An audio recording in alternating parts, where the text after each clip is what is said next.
I'm Doug Lott. I'm a general dentist here in Sacramento, California. I was diagnosed with a brain tumor December 18 and had the tumor removed January 30th, 2019. A few days later, the path report came back. It was brain cancer. Being who I am, right away, I wanted to know how this happened to me. Like, what brought this on? Did I have anything to do with the cause of my brain cancer? I have never smoked tobacco or anything else, never drank more than 2 glasses of wine with a meal, occasionally went wine tasting but never abused alcohol. I was a lifelong runner, never let myself get overweight. I was raised Seventh-day Adventist, lifelong lacto-ovo vegetarian. On top of that, my family and I were interested in longevity and shared thoughts and recipes from books that we had read over the years. It was unbelievable, the diagnosis in January and the way I considered my health just a few weeks prior in December. I want to share with you what I think caused my cancer so that you don't get brain cancer or any other cancer.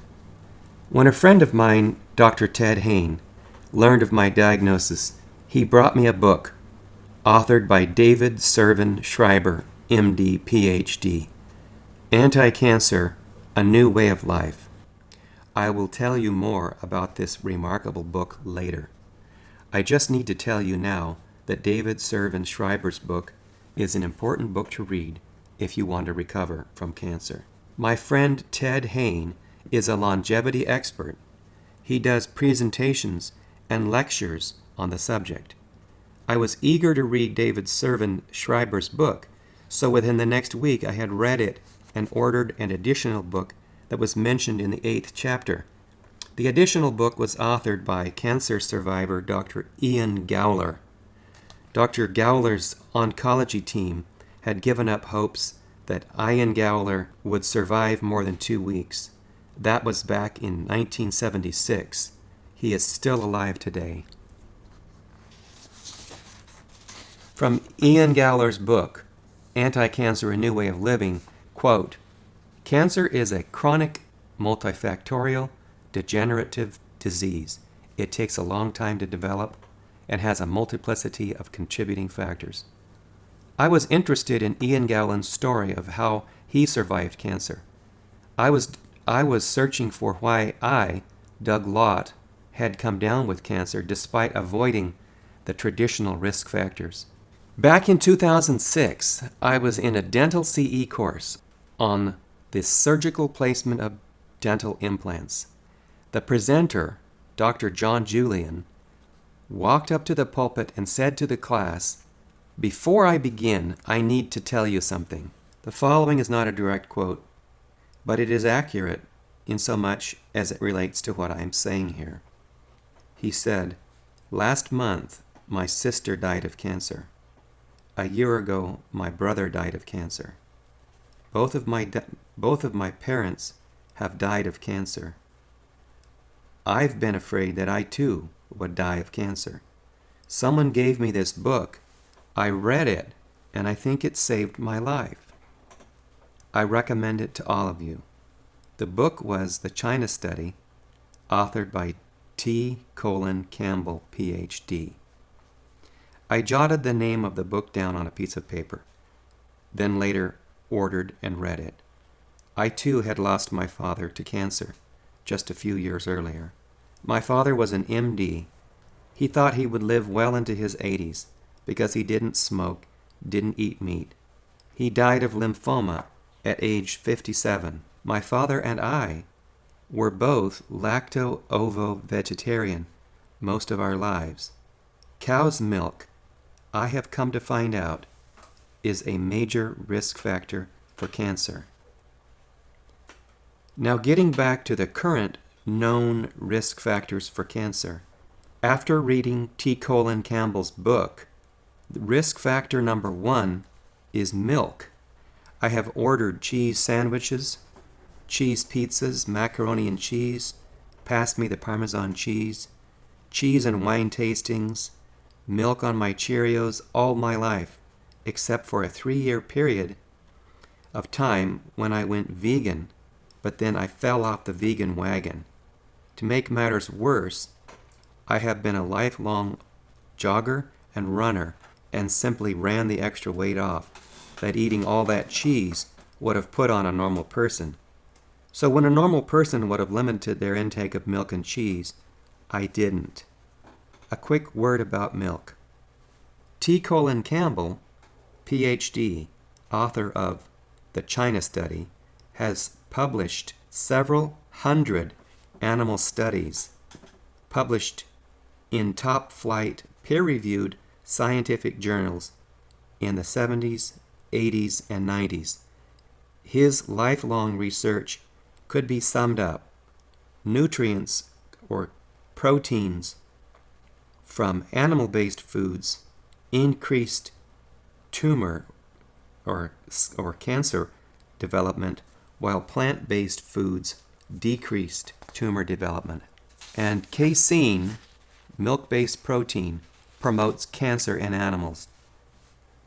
The depth and consistency of these findings strongly suggest that they're relevant for humans. The China Study, page 56. T. Colin Campbell, being a scientist and researcher, knew that if he said meat, and especially milk protein, promotes cancer in humans, would come under sharp criticism. He would not, in the late 70s, be believed. He needed human trials. In 1980, Dr. Campbell met a professional scientist from mainland China, Dr. Jinshi Chen. With this collaboration, the China Study was begun. It was time to take 3 decades of animal studies, 800 of them, to the next level, human studies. It was time to study the role of nutrition, lifestyle, and disease in the most comprehensive manner ever undertaken in the history of medicine. It was a massive undertaking, jointly arranged through Cornell University, Oxford University, the Chinese Academy of Preventive Medicine. The New York Times called it the Grand Prix of Epidemiology. This project surveyed a range of diseases and diet and lifestyle factors in rural China and 6 years later in Taiwan. It produced more than 8,000 statistically significant associations between various dietary factors and disease. What makes the China Study remarkable is that among the many associations that are relevant to diet and disease, so many pointed to the same finding. People who ate the most animal foods got the most chronic diseases. Even relatively small intake of animal-based foods were associated with adverse effects. People who ate the most plant-based foods were the healthiest and tended to avoid chronic diseases. Because I have been a lifelong vegetarian, if I were to have to guess what my number one causative factor was for my brain cancer, it would be milk, or casein protein. Risk factor number 2. If I were to guess what was the second cause of my brain cancer, it would be stress. And here I mean chronic stress, not temporary getting frightened stress, or getting in an argument with your wife stress. I mean business owner stress, perfectionist stress. I have been a workaholic most of my adult life. I have been intensely interested in dental technology, the teeth, the bones, the muscles. I have been interested in the business side of dentistry also.